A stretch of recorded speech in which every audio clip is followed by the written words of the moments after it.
This requires some plain speaking. And for the sake of Africa, let us speak plainly.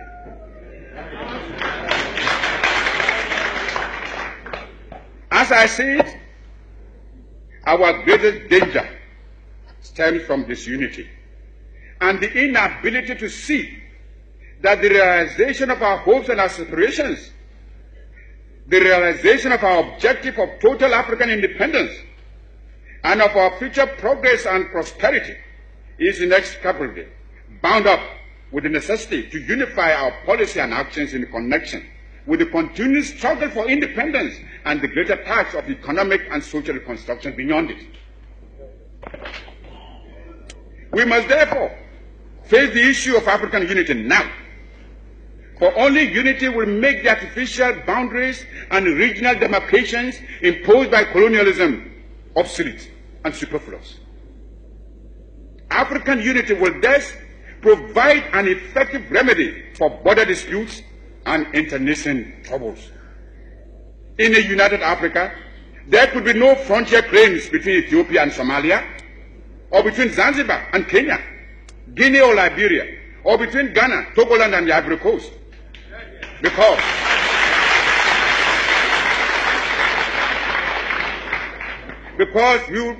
we would regard ourselves as one great continental family of nations.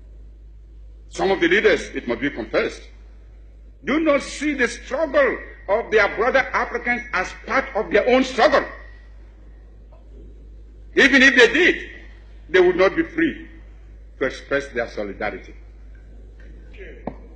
These rifts are consciously created by the imperialists between Africans, where they can sit back and watch with sly satisfaction, as well as contempt for those who fail to see how they are being used against Africa's best interests. Regrettably,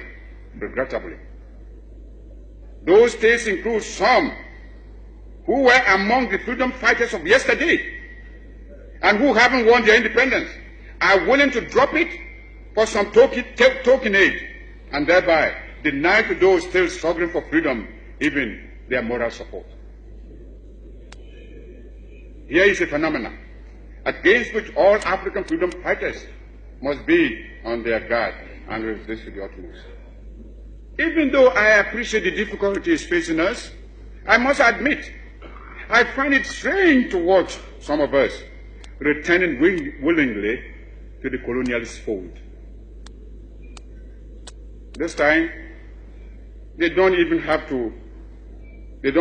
the excuse of being forced to subject themselves to foreign domination. It makes one wonder, why so much effort and sacrifice and so many lives were given up to the achievement of independence in the first place, if it can only be so quickly and easily surrendered.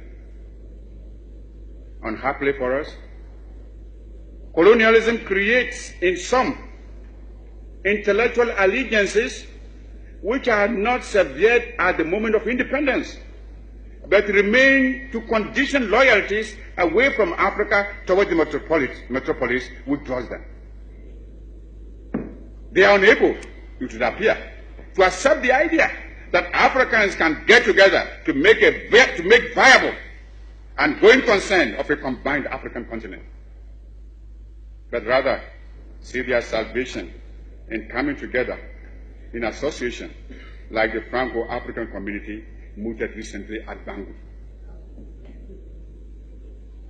Although there are many here who speak English, French, Spanish, or Portuguese, nevertheless, we are all Africans.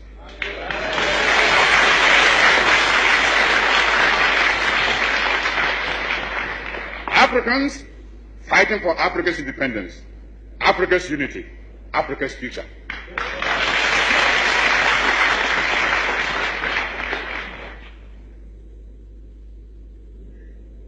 I have said that I understand the difficulties of these states, which are drawing away from the African community back into that of Europe, faced with the demands of their people for rising standards of living and better social conditions, but charged with economies that can hardly meet the recurrent expenditures of administration and maintenance. They are in dilemma. And standing at their elbows are the new colonialist agents, beckoning them back with a smile into the web of imperialism, though it may have a new look this time and offer the irresistible bait of immediate help. But this help will be far outweighed, as they will experience with no great loss of time by the knots into which their economies will be tied by the Euro-African Association. Imperialism does not change its nature. It only changes its front.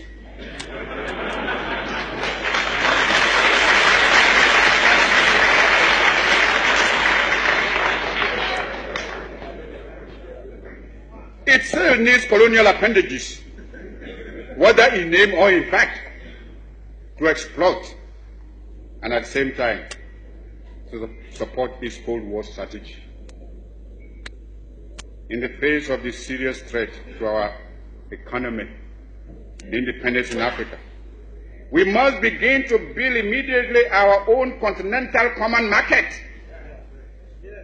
For it is easy for anyone who studies the common market organization closely to realize that the common market is aimed at harnessing the African countries to satisfy the profit loss of the imperialist bloc and to prevent us from following an independent neutralist policy.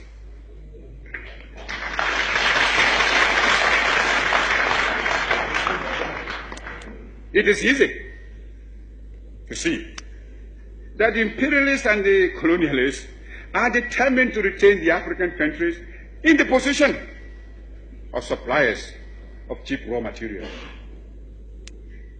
If we do not resist this threat, and if we throw in our lot with the common market, we shall doom the economy of Africa to a state of perpetual subjection to the economy of Western Europe.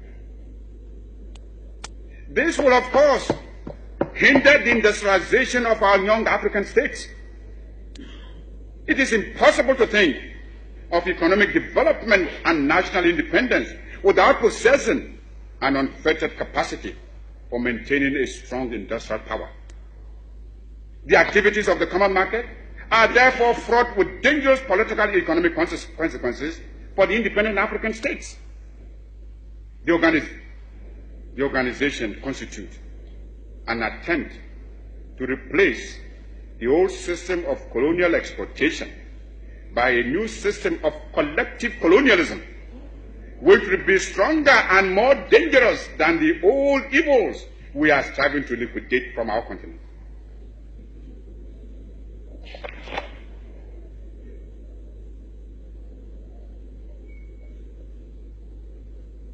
There is an alternative to Euro-African Association with its deadly implications for Africa's independence and progress. It is in an African economic community in which we can all pool our production and our trade to a common advantage. It is not difficult to imagine that the new colonialists would describe this as a pooling of poverty. It is, however, too simple a distortion of fact. Africa is rich and not poor.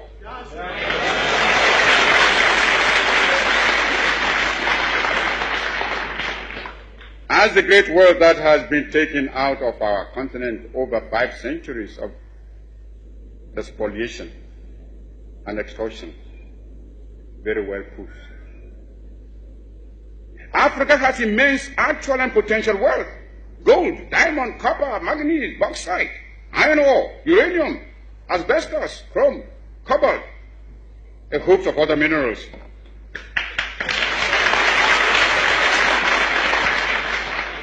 our essential agricultural produce have all been drained away by colonialist imperialism. Africa is far from being poor. It is Africans who are poor, not Africa.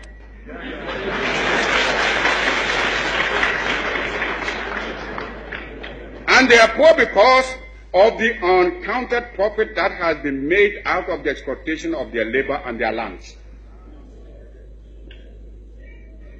If we are being baited to enter a European community, we must have something that community needs, and needs badly, when it pretends to offer a bonus by way of aid. When Greeks come bearing grapes, should we not look them well in the mouth? If I may mix my metaphor. But I'm sure you get my meaning.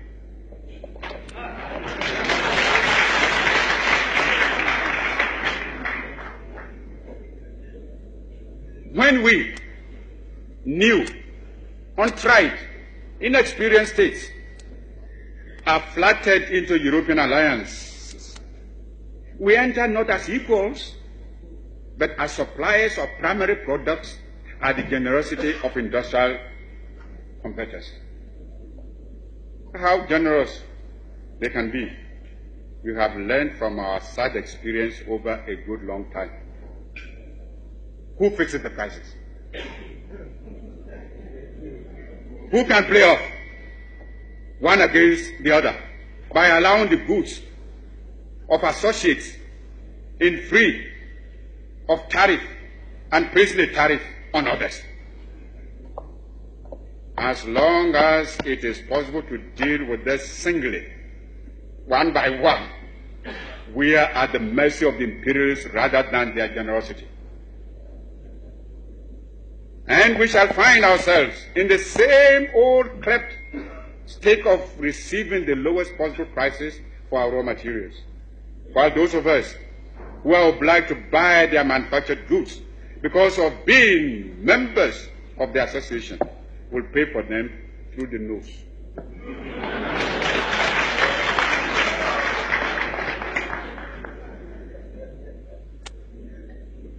These same states will find themselves tied up in knots which will prevent their going into an open market for their needs of goods and capital investment.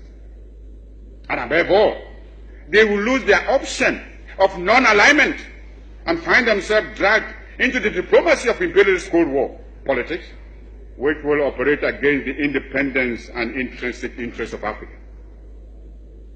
Those of us who cannot see through these implications can only be suffering from an intense myopia.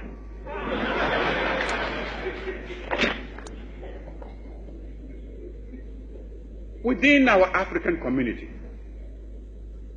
our pooled production will place us in a position to bargain for higher prices and so secure greater revenues, out of which we can invest in our development. At the same time, we can trade freely among ourselves and buy from ourselves in the cheapest markets. We can turn for aid to those sources which will give us the most suitable terms while leaving us free to follow our own internal and external policy. But more even than this narrow cooperation, we need a wider continental economic plan which will allow us, within unity, to exploit Africa's tremendous resources for our common welfare and greater African development and progress. If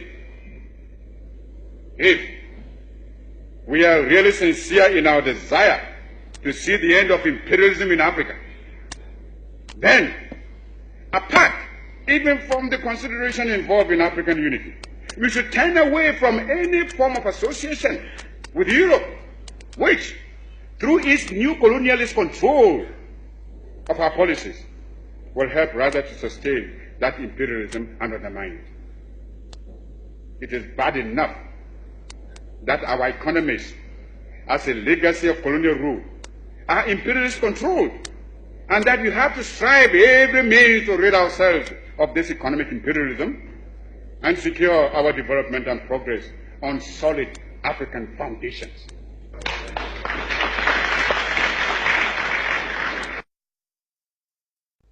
This is another reason why we should come together in a unified African economic plan, which, operating on a continental scale, can make a solid attack on the imperialist domination in Africa.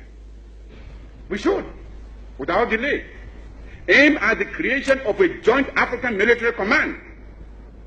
There is little wisdom in our present separate effort to build up and maintain defense forces, which, in any case, would be ineffective in a major world conflict.